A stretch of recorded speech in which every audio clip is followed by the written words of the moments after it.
So I was broke when I started the business. With no more than $50 and an old computer that my girlfriend had bought me, who is now my wife, and no balling buddies or rich uncles or people just handing me money. Like, I had no money, so I had to use the opposite of money being sweat equity. I had to use my raw power in terms of my human function. I rolled up my sleeves, 150 cold calls a day, and desperately just called strangers to get them as clients.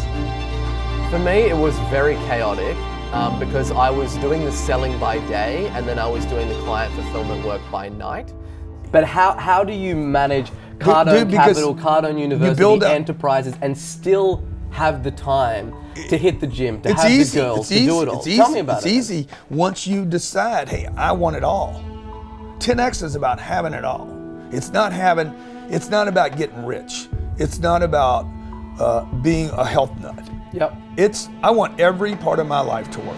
I'm not one of those people that say you can't have it all. Like, if your business is doing well, then your relationship is going to be a shambles, or the relationship with your parents, or your health and your wellness. Like, no, you can have it all, but you really do need to make sacrifices about, what it is that you're willing to tolerate, and, what are those ships that you're willing to burn in order to get you to be balanced, right? I look at success as being like a polymath. I want to be well balanced in all different areas. I don't just want to be like a really good marketer, be a horrible father. You can't just work 12 hours a day and ignore your health and your relationships and expect to have a flourishing business.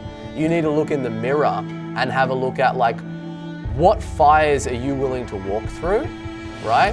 What complexity are you willing to solve? What are you willing to give up in order to get to where you want to go?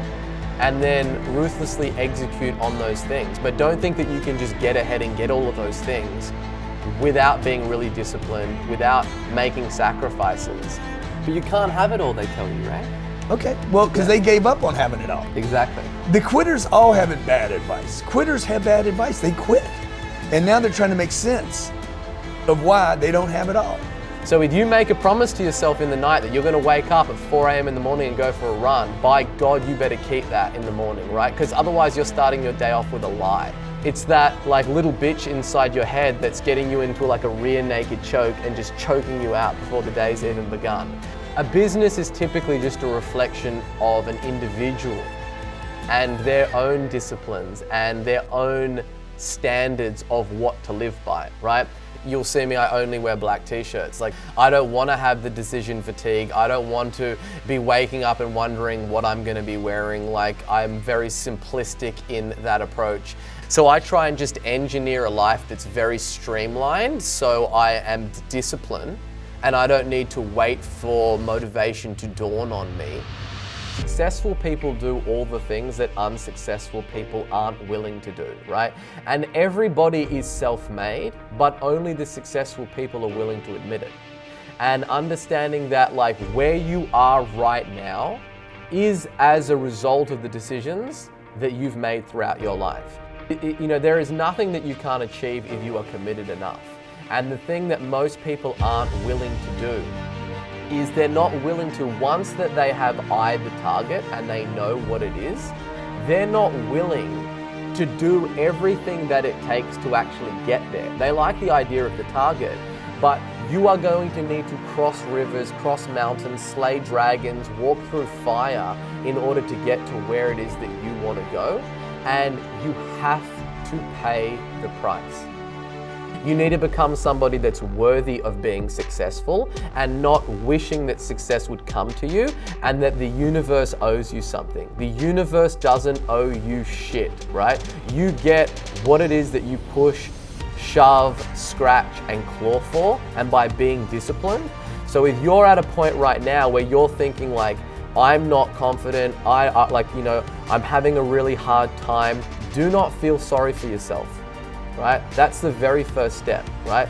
Just let that pain sting you to your core and use that as fuel to go out there and get everything that it is that you want. And before we dive into the weeds and the tactics and all those kind of things, I really want you to stop for a moment and just to think about, why do you want to do this? Why do you want to go out on your own and travel into the unknown and do this? And really think about, what is that thing that's driving you? What is it that you're trying to achieve? Are you trying to achieve, financial freedom? Do you want, to be location independent? And really get clear on what that is and what is deep down inside the thing that is going to motivate you and keep you going when times get tough. Inevitably they do. They get tough in whatever you do, and you really need to be clear about what is that thing that's driving you. And you want to think about having your whys so big that the hows become easy. I find that people really get so caught up in the mechanics and the latest hacks and tactics and kind of productive, workflow software to use. But success really boils down to, it's 20% mechanics and 80% mindset.